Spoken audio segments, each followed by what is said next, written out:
Hi అండి. ఇదిగోండి మా ఊరు నుంచి వెళ్ళే వాగు అన్నట్టు, చీకటి మామిడి వాగు అని అంటాము. ఎంత వాటరో రాత్రి వర్షానికి, వామ్మో! నేను ఫస్ట్ టైం చూడడం, నా పెళ్ళైనప్పటి నుంచి నేను చూడడం అయితే ఇది ఫస్ట్ టైము. వాగు అనేది ఇంత దగ్గర నుంచి చూడడం ఇంకా ఫస్ట్ టైం అండి. నాకైతే వాటర్ అంటే చాలా భయము.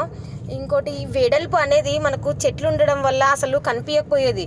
అట్లాంటిది ఆ చెట్ల మధ్యలో నుంచి వస్తుంటే అమ్మ వాగు అనేది ఇంత వెడల్పు ఉందా అని అనిపించింది. ఇగో ఎండ్రికాయ అని అంటారంట దీన్ని. నాకైతే తెలియదు దీన్ని ఏమంటారో. ఇంకోటి కామెంట్ చేసి చెప్పండి ఫ్రెండ్స్. ఇంకో తిరగా అంటే అది వాళ్ళు ఒరిస్సా వాళ్ళు ఉన్నారు, వాళ్ళు తింటారంట. వాళ్ళు అన్నారు మీరు తీసుకుంటారా అంటే మాకు వద్దు వద్దు అన్నాము.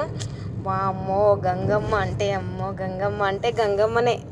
కానీ మస్తు మంచిగా అనిపించింది, ఎందుకంటే చాలా రోజుల తర్వాత వర్షం పడ్డది కదా.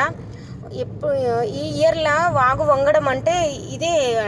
ఎందుకంటేనంట మా అమ్మమ్మ వాళ్ళు అంటే మా హస్బెండ్ వాళ్ళ నాన్నమ్మ వాగు దాటనీకి ఇట్లా తాళ్ళు కట్టుకొని దాటుతుండేనంట సిటీకి రావాలి అంటే. అంత ప్రాబ్లం ఉండేనంట, అంత పెద్ద వాగంట.